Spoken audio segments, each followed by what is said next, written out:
From the roaring factories of Detroit to the mud of the Siegfried Line, nearly 90,000 steel beasts rolled forth to liberate a continent. This is a definitive technical evolution of American armor.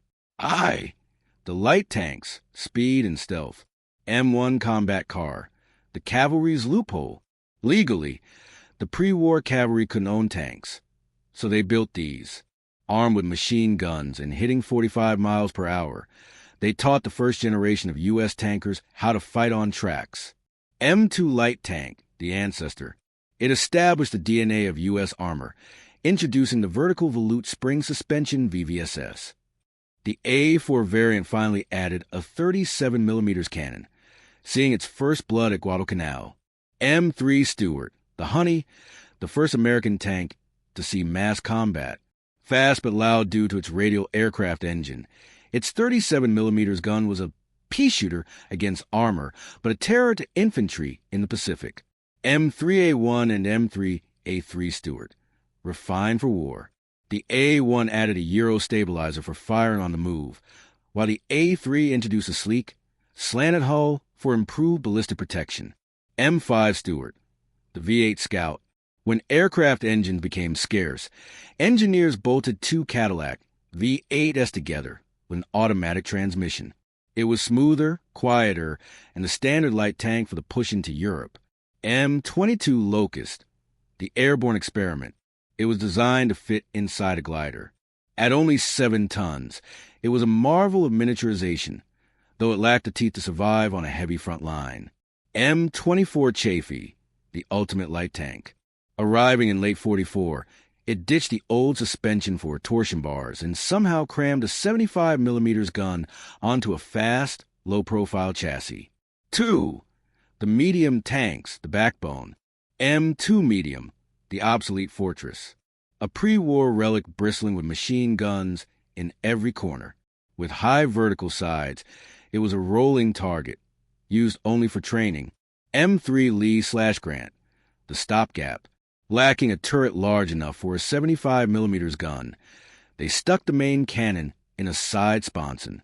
Tall and awkward, it was nonetheless the vital firepower that held the line in North Africa. M4 Sherman, Standard the Legend, a welded hull powered by a radial engine. Reliable, easy to repair, and versatile, it fought from the desert sands to the streets of Berlin.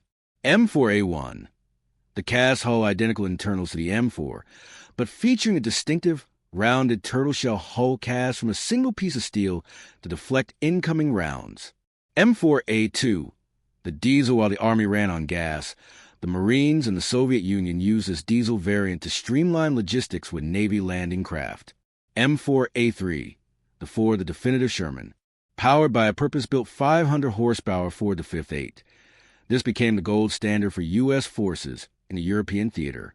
M4A3E2 Jumbo, the Brawler, a field-expedient heavy tank with 100mm of frontal armor, designed to lead columns and eat German 88mm shells for breakfast. M4A3E8 Easy 8, the Peak, featuring wide tracks and horizontal volute spring suspension, HVSS, for a smooth ride and a high-velocity 76mm gun to punch through heavy German steel. 3. The Specialist Rocket, Flame, and Water. Firefly, the British longsword. A Sherman upgun with the massive 17-pounder anti-tank gun. The Zippo and Calliope. One used napalm to clear Pacific caves. The other mounted 60 rocket tubes to unleash a saturation barrage in seconds. The Crab and DD, the Funnies. One flailed the ground with chains to detonate mines. The other used a canvas screen to float through the surf on D-Day. 4. The Heavy Hitters, America's Giants. M26 Pershing, America's answer to Panther. Low, thick-skinned, and armed with a 90mm gun, it set the template for the modern main battle tank. T-26E4 Super Pershing, the King Tiger Killer. A prototype with an extra-long barrel and improvised armor plates scavenged from destroyed German tanks. T-28 Doom Turtle, a 95-ton casemate monster. No turret for tracks, and a 105mm gun designed to crawl through the Siegfried Line. T-29/T-30/T-34 series, the post-war kings. massive turreted beasts carrying up to 155 millimeters guns. They arrived too late for the Reich, but they signaled the future of the Cold War. V, tank destroyers and artillery, the glass cannons.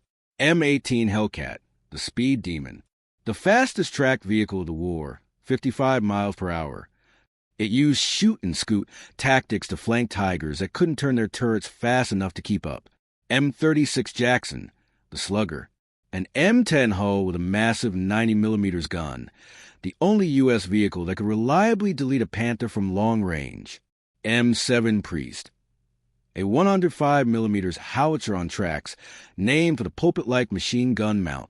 M43 HMC, the Big Brother, carrying a colossal 8-inch howitzer. It was the heaviest mobile firepower in the U.S. inventory. 6. Armored cars and amphibians. M8 Greyhound, the eyes and ears. A 6x6 scout car that was quiet, fast, and lethal in reconnaissance. M3 Half-Track, the battle taxi. Part truck, part tank. It ferried infantry through small arms fire to the heart of the objective. LVT-4 Water Buffalo, the Pacific Hero, an amphibious tractor with a rear ramp that allowed jeeps and troops to storm beaches directly from sea. Outro from the riveted scouts of 41 to the ballistic masterpieces of 45. These machines were built to be reliable, reparable, and relentless. They didn't just win battles, they overwhelmed history. This was the arsenal of democracy